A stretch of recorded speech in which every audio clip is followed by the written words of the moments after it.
시편 107편부터 118편까지는 감사의 시로 구성이 되어 있습니다. 여러분이 면밀하게 시편을 읽었다면 이 시편의 매 1절 그 위에는 제목이 붙어 있지 않습니다. 이유는 감사하는 시로 구성되어 있기 때문입니다. 이 시편들의 배경은 바벨론 포로로부터 고향 땅 예루살렘으로의 귀환을 감사하는 내용으로 채워져 있습니다. 그리고 특별히 그 기간 동안 계속적으로 이방 족속들의, 이방 나라들의 압제와 반대와 저항에 직면한 구약 신자들에게 용기와 소망을 제공하기 위해서 지어진 찬송이 바로 107편부터 118편의 말씀입니다. 종교개혁자 마틴 루터는 시편에 대해서 이렇게 말한 바 있습니다. 이 시편은 나의 시편입니다. 특별히 내가 참으로 좋아하는 시편입니다. 저는 모든 시편을 사랑합니다. 나는 나의 위로가 되며 나의 생명이 되는 모든 성경을 사랑합니다. 하지만 특별히 이 시편이야말로 내가 가장 가까이 하며 나의 친구가 되는 시편입니다. 특별히 시편이 118편은 내게 있어서 이 세상의 그 어떤 권력이나 존귀한 인물보다 훨씬 더 존귀합니다. 이렇게 고백한 바 있습니다. 시편 110편 이후에 118편까지는 아까 말씀드린 바와 같이 제목이 전혀 없습니다만 시인이 위기와 고난을 만난 상황에서 하나님께 부르짖으며 도움을 청하는 기도를 올리고 그 결과 하나님께서 그들을 여러 어려움에서부터 구원하시는 놀라운 이야기를 노래하는 감사의 시임에는 틀림이 없습니다. 시편 118편 1절에서 시인은 우리에게 여호와께 감사하라는 초청으로 시작합니다. 여호와께 감사하라. 이 초청은 어찌 보면 권면을 넘어선 명령에 가깝습니다. 여호와께 감사해야 할 이유가 너무나 많기 때문이죠. 오늘 추수감사 예배를 드리면서 우리 교회가 지난 1년 동안 베푸신 각자에게 베푸신 은혜, 교회에 베푸신 은혜, 특별히 하반기에 베푸신 은혜를 생각하면서 그 돌보심을 여러분이 인지하든 깨닫지 못하든 하나님께서 돌보신 그 돌보심을 생각하면서 여호와께 감사해야 할 세 가지 이유를 살펴보면서 함께 은혜 나누기를 소원합니다. 여호와께 감사하라. 왜 우리가 여호와 하나님께 감사해야 합니까? 그 첫 번째 이유는 하나님께서만이 선하시고 영원토록 인자하시기 때문입니다. 1절과 2절 말씀 같이 다시 한번 읽어봅니다. 시작. 여호와께 감사하라.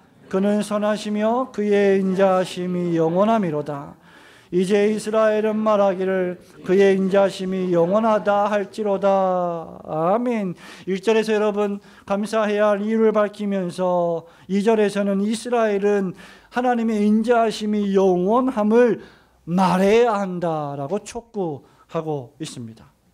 여러분 1절에서 시인이 너희는 여호와께 감사하라고 백성들을 소환하면서 마지막 절인 29절에서도 동일한 초청을 하고 있음을 보게 됩니다. 시편 118편은 감사로 시작해서 감사로 진행해서 감사로 끝나야 할 우리의 인생을 압축적으로 보여주고 있는 것입니다. 우리의 시작도 감사요, 우리의 진행도 감사요, 우리의 마지막도 감사이어야 한다는 것이죠. 그런데 문제는 왜 감사해야 하느냐 하는 것입니다. 그 이유는 여호와께서 선하시고 인자하시기 때문이다 라고 밝히고 있습니다. 성도 여러분, 여호와께서 선하시고 인자하십니다 라고 하는 시편의 이러한 표현은 매우 잘 알려진 반복적으로 기록된 표현입니다. 성경이 무엇인가 계속 반복한다고 하면 그것은 대단한 강조를 하고 있다는 사실을 우리에게 알려준다고 했죠. 시편 106편, 107편에서도 동일한 표현이 기록되어 있습니다. 여호와께 감사하라는 이 표현은 당신의 백성을 향하신 하나님의 선하심과 인자하심에 대한 백성들의 증언이요 고백과 같습니다. 무슨 말이냐? 하나님의 백성들이 여호와께 감사할 수밖에 없습니다. 저는 그 증거를 가지고 있습니다. 저는 그 간증을 가지고 있습니다. 저는 왜 하나님께 감사해야 될지 그것을 알고 있습니다라고 하는 것을 고백하는 것을 의미합니다. 그렇다고 하면 여호와의 선하심과 인자하심이 왜 감사의 이유가 될까요? 두 가지 이유에서 그렇습니다. 그것은 첫째로 여호와의 선하심과 인자하심이 여호와 하나님의 인격적인 속성이기 때문입니다. 선하심은 하나님의 미덕입니다. 하나님이 어떤 분이시냐라고 말할 때 하나님은 선하신 분이시다 하는 것이죠. 자비하심은 불쌍히 여기시는 마음입니다. 그래서 하나님은 세상을 이처럼 사랑하사 이 타락한 세상, 사람이 망쳐놓은 이 죄악된 세상을 그냥 버려두지 아니하시고 독생자를 보내주시는 환대를 베풀어 주신 것입니다. 이 선함과 자비하심은 사람의 선함과 자비가 아닌 하나님의 선하심과 자비하심임을 기억해야 합니다. 여러분, 이것은 인간의 선함이 아닙니다. 인간의 자비로움이 아닙니다. 심지어 인간이 선할 수 있고 저와 여러분이 뭔가 다른 사람들에게 자비를 베풀 수 있다면 그것은 선하심과 자비로우심의 원천이신 하나님께서 우리에게 주신 것임을 여러분은 깨달아야 합니다. 여러분이 본래 선해서 선을 행하는 것이 아니요 본래 자비로운 마음이 넘쳐서 사람을 불쌍히 여기는 것이 아니라는 것입니다. 인간의 반역과 타락으로 말미암아 인간이 부패했고 오염되어 인간의 선행과 자비를 시행하는 능력도 오염되어 버리고 말았습니다. 그래서 때때로 죄인은 이기적이며 또 이기적이어서 선을 베풀 때에도 이기적으로 선하며 자비를 베풀 때에도 이기적인 자비를 베풀 때가 많습니다. 우리의 선행과 우리의 자비에는 불순물이 섞여 있어서 완전하지 못합니다. 뿐만 아니라 저와 여러분의 선함과 자비에 불순물이 섞여 있어 순수하지 않기 때문에 그 선행과 자비는 어떤 의미에서 하나님께 공로가 될 수 없습니다. 성도 여러분, 이 세상에 여러분이 인생을 얼마나 살았든지 간에 끊임없이 배신이 존재하는 이유가 무엇일까요? 믿었던 친구가 나를 배신하고, 믿었던 상사가 나를 배신하고, 믿었던 부하가 나를 배신하는 일들이 종종 벌어집니다. 왜 그렇습니까? 인간이 타락한 존재이기 때문입니다. 배교가 존재하는 이유는 또 무엇입니까? 역시 인간이 하나님 앞에 죄를 범한 존재이기 때문입니다. 그러나 하나님의 선하심, 하나님의 자비로우심은 완전하십니다. 믿으시기를 축원합니다. 실수가 없으시고 실패가 없으십니다. 사람이 실수로 무능력과 오염에 빠질 때 하나님은 실패나 실수하는 분이 아니십니다. 여러분, 둘째 이유는 무엇입니까? 하나님의 선함과 자비하심이 영원하기 때문입니다. 1절, 2절, 3절에서 계속해서 반복되는 것이 무엇입니까? 하나님의 선하심과 인자하심이 영원함이로다 라고 쓰고 있습니다. 이 선함과 자비는 저와 여러분이 다른 사람에게 베푸는 선함과 자비에 그것과 같이 유한적이거나 제한적이거나 무능력하지 않습니다. 부모된 여러분은 여러분의 자녀가 잘 되길 바라지요. 여러분의 자녀를 사랑하지요. 여러분의 아들, 딸들이 갑자기 실수를 범하고 나쁜 짓을 한다고 해도 여러분들이 그들을 혼내는 것은 사랑하기 때문일 것입니다. 그리고 할 수만 있으면 선으로 대할 것입니다. 심지어 복음서에 보면 악한 자일지라도 자식에게는 좋은 것으로 줄 안다고 쓰고 있습니다. 하지만 우리 부모된 자들은 영원토록 우리의 자녀를 사랑할 수 없습니다. 모든 상황, 모든 시간에서 우리의 자녀를 지켜주고 보호할 수도 없습니다. 인간은 유한하며 죄의 결과로 말미암아 한 번 죽음을 경험해야 하기 때문입니다. 그러나 하나님의 선하심과 인자하심은 계속되고 지속되는 선함입니다. 우리의 선함과 우리의 사랑과 우리의 자비가 이 하나님의 사랑 안에 있을 때에 다른 사람을 향한 선함과 사랑이 완전해지는 것입니다. 천지와 만물을 창조하시고 그것을 통치하고 심판하실 영존하시는 하나님이시기 때문에 우리를 향한 그 선함과 자비가 영원한 것이 되는 것입니다. 우리를 위하시는 하나님의 선하심과 인자하심이 마치 우상들처럼 아침 저녁으로 비위를 맞추지 않으면 조석지변하는 그런 쉽게 변하는 우상신들이라면 우리가 어떻게 마음 놓고 하나님을 섬길 수 있겠습니까? 그런 하나님을 어떻게 신뢰할 수 있겠습니까? 우리가 얼마나 선을 행해야 하나님이 만족할 수 있겠습니까? 그러나 히브리서 13장 8절은 이렇게 선포합니다. 예수 그리스도는 어제나 오늘이나 영원토록 동일하시느니라. 야고보 선생은 야고보서 1장 7절, 17절에서 이렇게 말합니다. 온갖 좋은 은사와 온전한 선물이 다 위로부터 빛들의 아버지께로부터 내려오나니 그는 변함도 없으시고 회전하는 그림자도 없으시니라. 세상이 변하고 사람도 변하지만 변치 않으시는 여호와 하나님의 선하심과 자비하심을 인하여 감사하시는 성도들이 되시기를 주님의 이름으로 축원합니다. 우리가 왜 여호와께 감사해야 합니까? 두 번째는 여호와께서 나의 편이 되어 주시기 때문입니다. 118편 5절, 6절, 7절 말씀을 한 번 더 읽어봅니다. 내가 고통 중에 시작. 내가 고통 중에 여호와께 부르짖었더니 여호와께서 응답하시고 나를 넓은 곳에 세우셨도다. 여호와는 내 편이시라. 내가 두려워하지 아니하리니 사람이 내게 어찌할까. 여호와께서 내 편이 되사 나를 돕는 자들 중에 계시니 그러므로 나를 미워하는 자들에게 보응하신 것을 내가 보리로다. 아멘. 여러분, 시편에 나타나는 특징 가운데 하나는 하나님의 백성들이 끊임없이 하나님께 부르짖는다는 점에 있습니다. 즉 신자들은 하나님께 기도하는 자들이라는 사실입니다. 특별히 어려움과 재난과 환난에 직면했을 때 말입니다. 5절에서 시인은 이렇게 말합니다. 내가 고통 중에 여호와께 부르짖었더니 라고 시작하지요.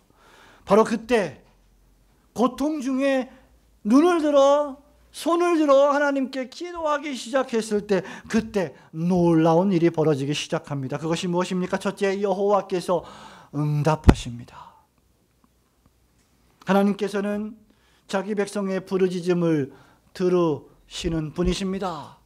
구약시대에 애굽에서 종살이했던 430년 동안의 이스라엘 백성들의 그 부르짖음, 그 곤고, 그 핍박, 그 환난을 하나님은 보시고 들으시고 그들을 출애굽시키셨습니다.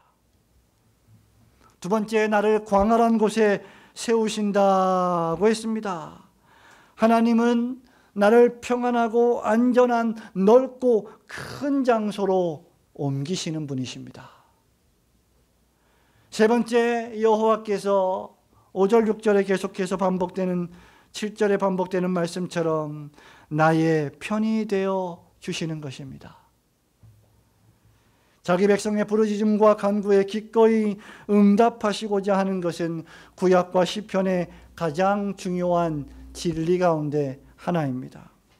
그 응답의 절정은 여호와께서 내 편이 되어 주신다는 것이죠.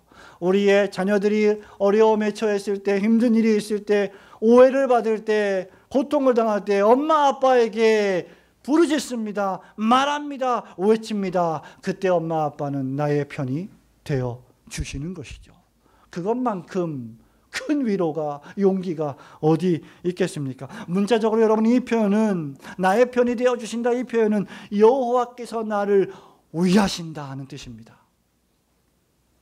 우리는 이런 동일한 표현을 신약의 바울로부터 발견하게 되는데, 로마서 8장 31절에 바울이 말합니다. 만일 하나님이 우리를 위하시면 누가 우리를 대적하리요? 하나님께서 우리를 위하시는 최고의 표현이 무엇입니까? 예수 그리스도께서 십자가에서 우리를 위하여 돌아가신 것입니다. 만일 하나님이 우리를 위하신다면, 자기 아들을 죽기까지 내어주기까지 우리를 사랑하신다면, 하나님이 내 편이 되어주신다면 우리가 두려워할 것이 무엇이란 말입니까? 아니, 두려움 자체가 사라지고 말 것입니다. 천지 만물을 창조하시고 통치하시고 마지막 날에 그것을 심판하실 하나님이 내 편이 되어주신다. 인간 존재에 대한 두려움이 눈 녹듯 사라지게 될 것입니다. 여러분, 인간이란 존재를 지으시고 다스리시는 분이 내 편이 되어주신데, 그분이 나의 편에서 서 계신데 내가 인간 존재를 두려워할 필요가 무엇이 있겠습니까? 그래서 순교할 수 있는 거죠. 사람을 두려워하면 순교할 수 없습니다. 히브리서 11장에 기록된 모든 믿음의 선진들이 바로 자기를 위하시는 하나님을 알았고 믿었고 사람을 두려워하지 않으며 담대히 그 시대를 꿋꿋하게 신자로, 성도로, 사명자로 살아갔던 것입니다. 그래서 히브리서 기자는 13장 6절에서 바로 시편 118편 6절 말씀을 인용하고 있는 것입니다. 여호와는 내 편이시라. 내가 두려워하지 아니하리니 사람이 내게 어찌할까. 사람은 기껏해야 내 육신의 목숨을 빼앗을 수 있을 뿐입니다.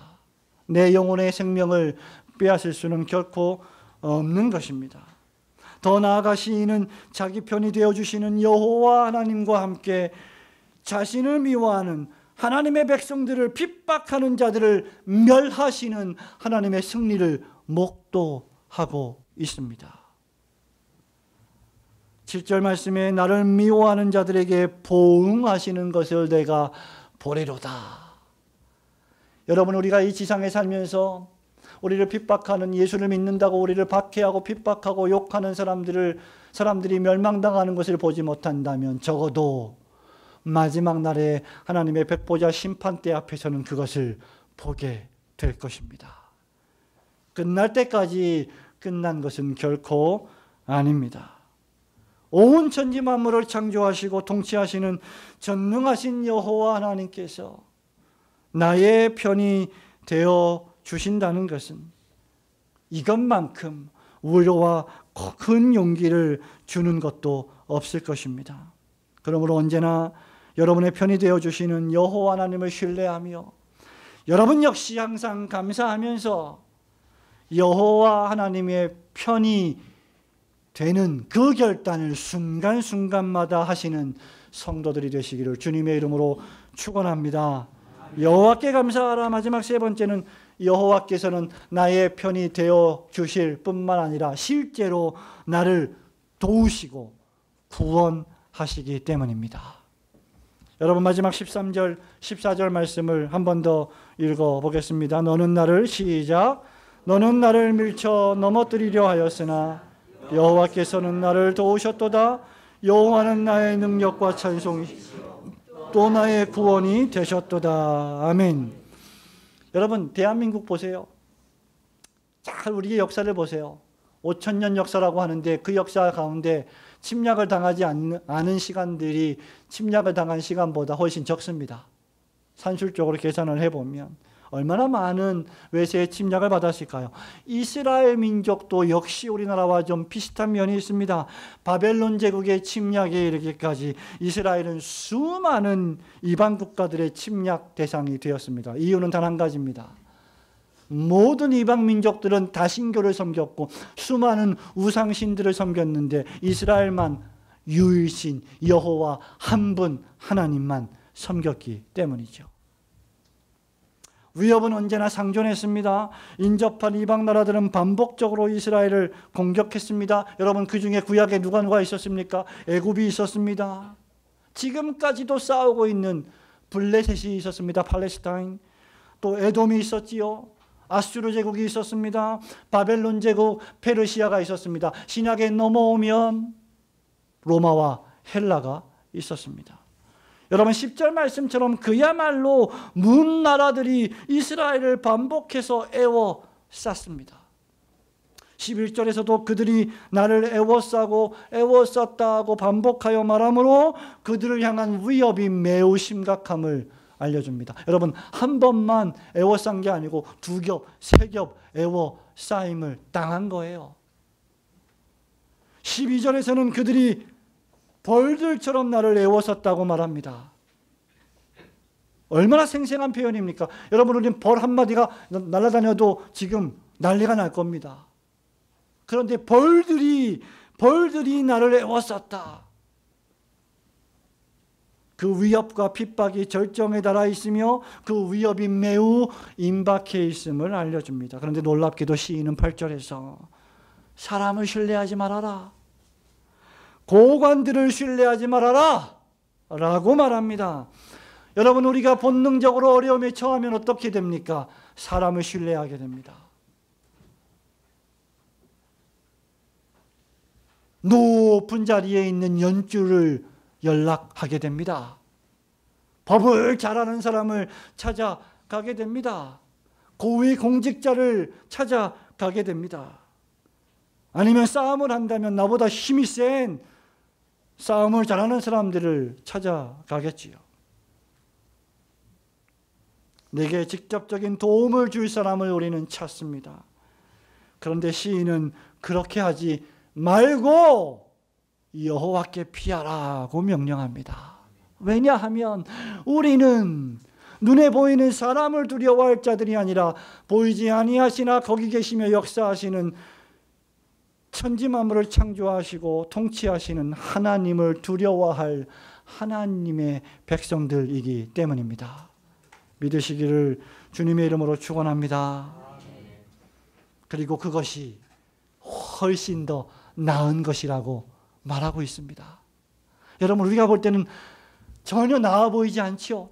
지금 당장 도산의 위기에 빠졌는데 어디 수소문해서 돈을 좀 융통해서 돈을 좀 메꿔야 되는데 시인이 뭐라고 말해요? 야, 기도해라.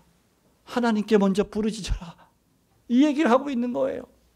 우리의 눈에는 도움이 안 되는 것 같지만 시인은 그것이 훨씬 더 나은 길이다. 영어로 말하면 the better way다. 그 말입니다. 훨씬 더 좋은 길이다. 비교해 볼 때 상대가 안 되는 더 좋은 길이다. 그 말입니다. 이유는 여호와의 이름으로 너희를 압제하는 자들이 멸망을 당할 것이기 때문이라고 밝히고 있습니다.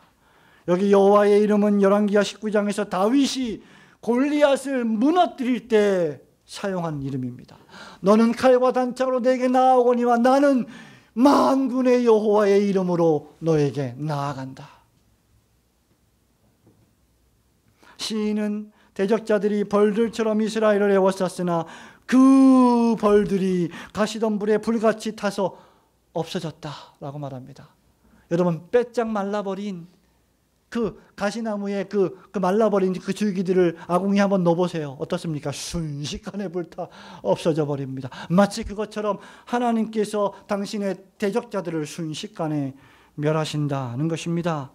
그렇게 순식간에 쉽게 멸망을 당할 것임을 확신 넘치게 선언하고 있습니다.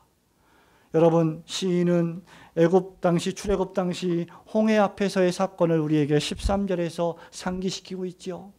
앞에는 홍해가 가로막혀 있습니다. 애굽을 탈출한 이스라엘 백성들의 뒤에는 바로의 군대들이 말과 병거를 이끌고 쳐들어 죽이러 달려오고 있습니다. 꼼짝없이 죽게 되었습니다. 그것이 너는 나를 밀쳐 넘어뜨리려 하였으나 여호와께서는 나를 도우셨도다는 말씀의 의미입니다.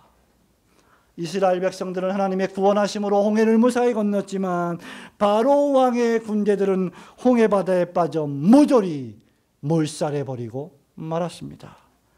따라서 시인은 14절에서 이렇게 고백할 수 있었던 것입니다. 여호와는 나의 능력이시요 찬송이시요 또 나의 구원이 되셨도다. 성도 여러분, 우리는 인생의 어려운 순간을 만날 때마다 얄팍한 꾀를 만들어내면 안 됩니다. 악인의 길을 쫓아가선 안 됩니다. 죄인의 길에 서서는 안 됩니다. 오히려 여호와 하나님을 찾고 그를 의지하며 그에게 기도해야 합니다. 왜냐하면 여호와 하나님께서만이 우리를 위협과 어려운 시간에 그 순간에 구원하시기 때문입니다. 뿐만 아니라 여호와 하나님 자신이 구원이시기 때문입니다. 그러므로 여호와 하나님을 참되게 아는 것이 곧 구원을 아는 것입니다. 여호와 하나님께서는 오늘날 예수 그리스도의 죽으심과 부활을 통해 우리를 어두움의 공중권세에 잡은 자로부터 구원하십니다.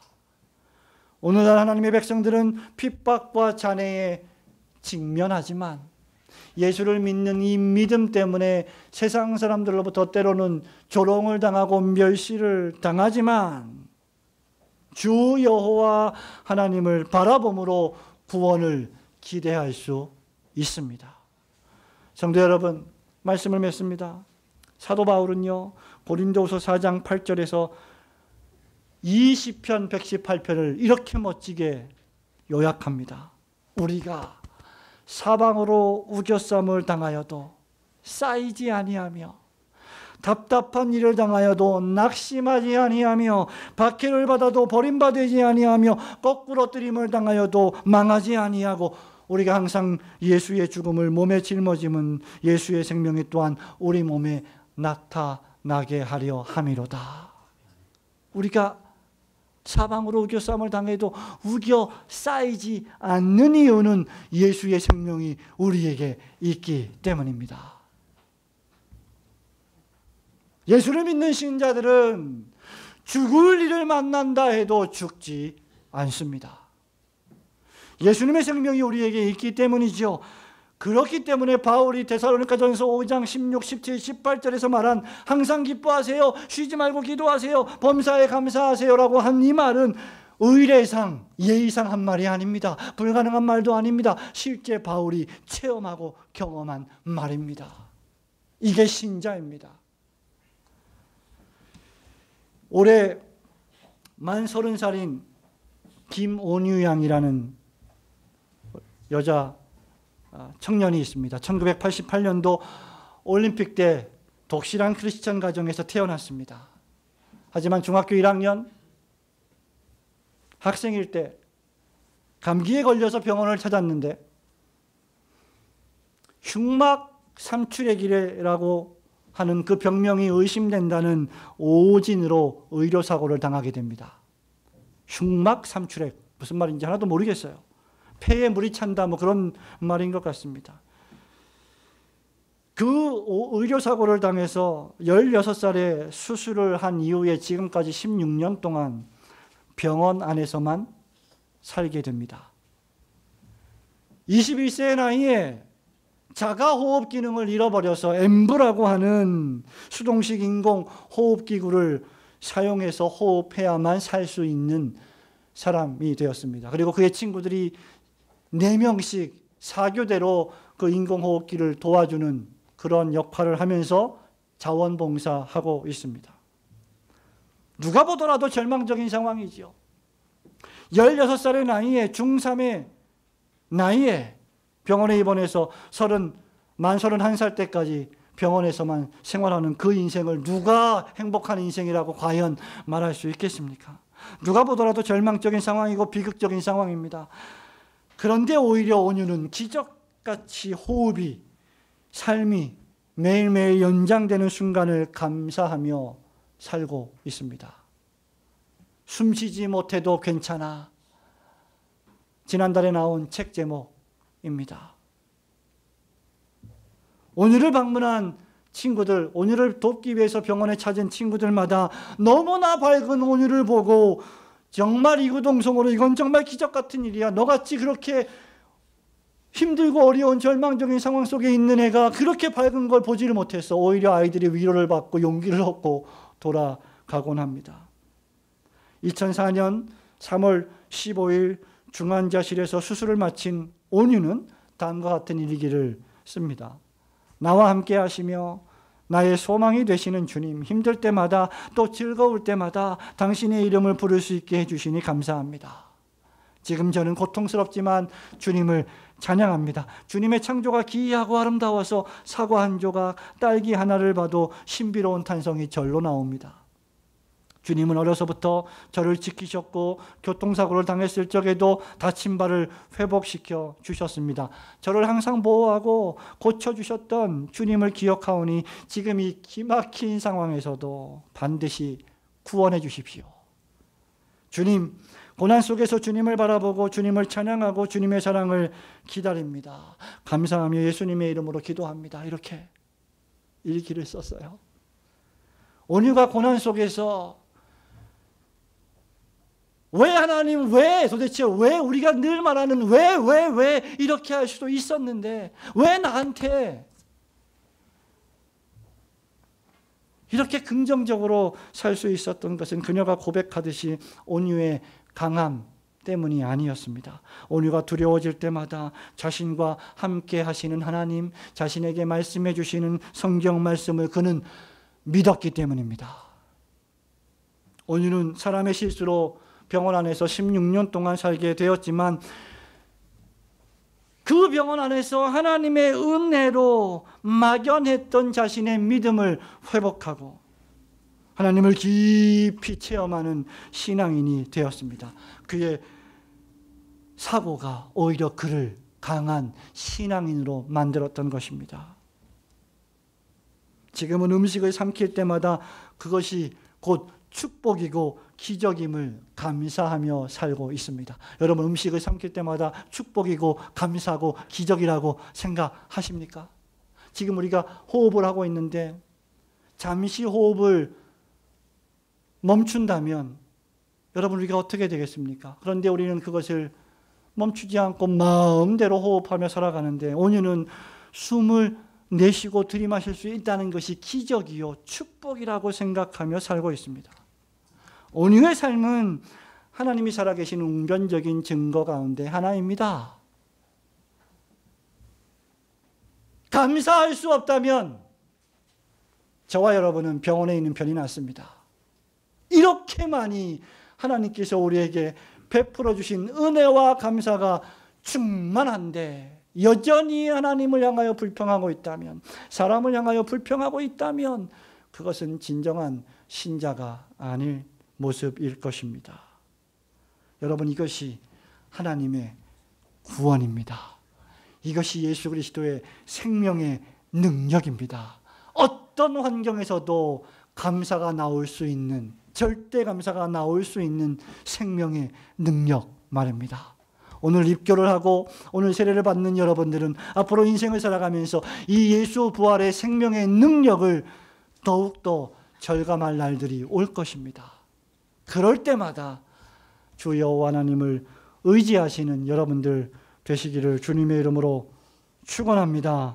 온유도 오늘 시편 기자처럼 여호와는 나의 능력과 찬송이시요 또 나의 구원의 노래가 되셨습니다라고 고백할 수 있는 것입니다. 여러분들도 시인의 노래처럼 여호와는 나의 능력이십니다. 찬송이십니다.